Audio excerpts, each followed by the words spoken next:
The Lord be with you. And with your spirit. A reading from the Holy Gospel according to Mark. Glory to you, O Lord.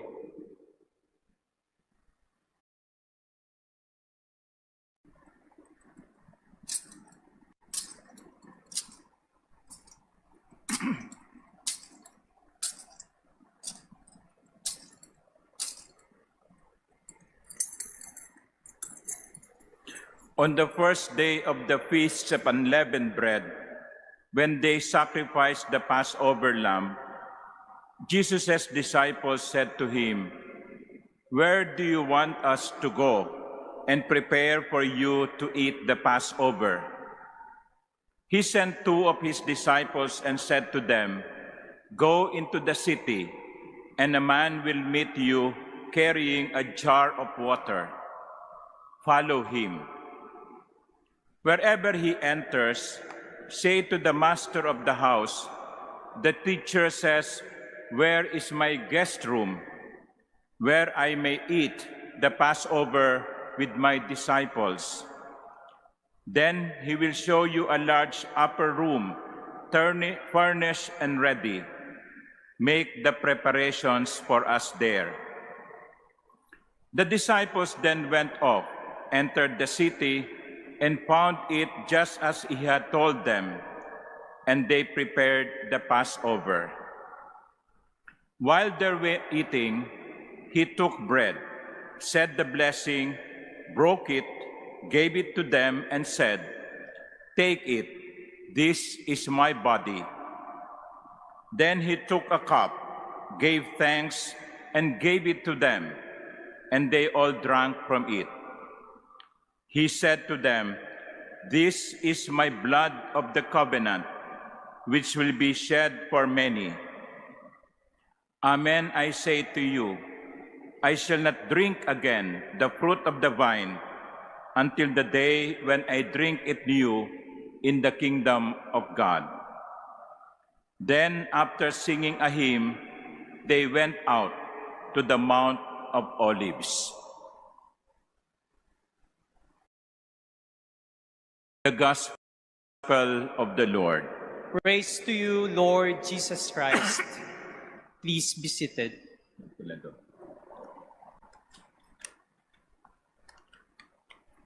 Good morning, my dear brothers and sisters. Morning po.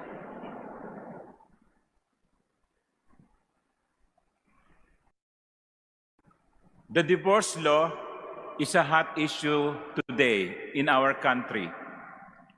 It is a very divisive issue. There are some who say yes to divorce, and there are others who say no to divorce. Some say it is the Philippines is the only country aside from Vatican that does not have a divorce law. My dear brothers and sisters, I will not discuss the merit of the law, but I just would like to remind you that even if the divorce law becomes effective in our country, it does not mean that those who are married in the church can remarry. Hindi por may diborsyo, yung mga ikinasal sa simbahan, pwede nang mag-asawang muli. Hanggat buhay ang asawa ninyo, kahit maghiwalay kayo, hindi kayo pwedeng magpakasal sa iba kung valid ang kasal ninyo sa simbahan. Sana po maliwanag yon. Hindi porke may divorce sa Pilipinas, kung matuloy man ito, hindi ito nagbibigay laya sa mga kinasal sa simbahan na mag-asawa at magpakasal sa iba. Pero I will not dwell on that, as I said earlier, but rather, I would look at marriage and the Eucharist, which we celebrate today, and find their commonality. Ano ba ang pagkakatulad ng kasal at ng banal na Eucharistia? Ang unang pagkapareho ng kasal at ng banal na Eucharistia ay pareho itong pinaghahandaan. Pareho itong pinaghahandaan. Dito po sa katedral, sa mga interview na ginagawa ko sa mga magpapakasal, minsan, nagiging madalas, yung mga nagpapakasal nasa 30 years old and above. Bihirang-bihira po yung na-interview kong mga 28, 27, 25. And then pag tinanong ko sila, bakit umabot kayo ng ganitong edad? 30, 31, 32, 35. Bakit ngayon lang kayo mag-aasawa?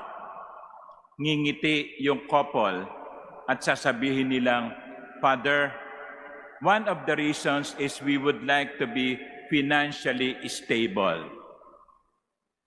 May maayos na trabaho, may naipon, minsan may naipatayo ng bahay. At sabi nila, we would like to be sure that we are making the right decision. Very good. Because you don't enter into a lifetime commitment unprepared. Hindi yung nagkita kayo ng isang araw, niligawan mo siya sa loob ng isang linggo, naging magkasintahan kayo ng 3 buwan, magpapakasal na kayo. Anong paghahanda yun? Father, ang feeling ko siya ne. Feelings can change.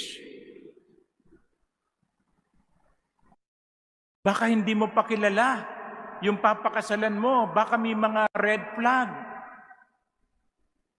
Huwag kang padalos-dalos sa pagdidesisyon ng pag-aasawa. Pinaghahandaan yan. Katulad din yan ng banal na Eucharistia. Sa Ebanghelyo, ilang beses ginamit yung salitang prepare, preparation. Tinanong si Jesus ng kanyang mga alagad, where do you want us to go and prepare for you to eat the Passover? And Jesus said, go into the city, look for a man carrying a jar of water. Siguro sasabihin nyo, what? Anong sign yun? Man carrying a jar of water? It is a sign because it's not usual. It is not usual for a man to carry a jar of water. It's the women carrying the jar of water. So pag may nakita kang isang tao, lalaki, na may pasang-pasang banga ng tubig, yun na yun. And then ask him, where is the room ready for the Passover? Even in the Eucharist, there is need for preparation. That is why, even among lay ministers, liturgical ministers, we remind them before the Mass, do not talk to each other. Huwag kayong maingay sa sacristy. Ihanda ninyo ang inyong sarili sa pagdiriwang ng banal na misa. Even in the Mass, at the beginning, we prepare ourselves to celebrate the Eucharist. When you came here, before you came here, what were you doing? Or even before the Mass, what were you doing? Were you preparing? O baka naman habang hindi nagsisimula ang misa, nakikipag-chat kayo sa inyong friend o kaibigan o nakikipag-text kayo. Wala pa namang misa eh. Magte-text muna ako. And then habang kumakanta, sige na ha, no? Mamaya na lang kita ite-text, no? Nagsisimula na ang misa. Is that a preparation? When you go to Mass, you prepare yourselves. The Eucharist is not fast food. The Eucharist is fine dining. You prepare. You dress up. You psych yourself. I am going to receive the body of Christ. I prepare myself spiritually. So yun ang una, preparation. Kaya yung mga mag-aasawa dito, yung mga balak mag-asawa, tanungin ninyo ang sarili ninyo, handa ka na ba? Handa ka na ba? Huwag kang pabigla-bigla, sapagkat sabi nga ng mga matatanda, ang pag-aasawa ay hindi katulad ng kaning isusubo, iluluwa kapag napasok. The second commonality between marriage and the Eucharist is it's a covenant. It is not just a contract. A contract is more of a legal bind. A covenant is deeper than contract. In the second reading from the letter to the Hebrews, the author of the letter to the Hebrews mentioned something about covenant. Pagtitipan. Pumapasok ka hindi sa isang kontrata. Pumapasok ka sa isang pagtitipan. At doon sa unang pagbasa, ang anong ginawa ni Moises, nag-alay siya ng mga handog na susunugin bilang tanda ng kanyang pakikipagtipan sa Diyos. It's more serious than contract. And in the gospel, the Lord said, "This is my blood of the covenant." Nakikipagtipan ako sa inyo. Ibibigay ko sa inyo ang aking katawan. Ibibigay ko sa inyo ang aking dugo. At sa mga tatanggap sa Kanya, sila'y pumapasok din sa pakikipagtipan. When one person gets married, he enters not into a contract. He enters or she enters into a covenant. Panghabay buhay na pakikipagtipan. Kaya nga importante yung una, paghahanda. Handa ka na bang isuko ang iyong kalayaan na panghabang buhay? And then the third, marriage and the Eucharist entails giving, pagbibigay. This is my body. This is my blood. Take it. Eat it. Drink from it. Walang relasyon na magtatagal kung walang pagbibigay at pagtanggap. And remember, Jesus broke the bread. Broke the bread. After giving thanks, He broke the bread. Giving entails breaking. Pagsasakripisyo. Sa buhay pag-aasawa at maging sa banal na Eucharistia, kailangan ang pagsasakripisyo, ang pagkakahati. You cannot enter into a married life without you being ready to give and be broken, to be healed again. Kaya, kinakailangan yung pumapasok sa buhay pag-aasawa at tumatanggap ng banal na Eucharistia ay dapat na handang mamatay sa sarili. You don't get married just to complete yourself. Hindi ka mag-aasawa kasi natatakot kang tumandang dalaga o tumandang binata. Hindi ka mag-aasawa sapagkat ayaw mong mabuhay ng mag-isa. Hindi ka mag-aasawa sapagkat nakita mo sa kanya ang isang taong kukumpleto sa iyo. Parang selfish yun eh. You enter into a relationship willing to give and take. Tanungin ninyo yung mga mag-asawa na matagal na nagsasama. 20 years, 30 years, 40 years, 50 years. Tanong sa kanya, ano po ang sekreto ng inyong matibay na pagsasama? And I will not be surprised if they will say, well, natuto kaming magbigay at tumanggap. Ganon din sa banal na Eucharistia.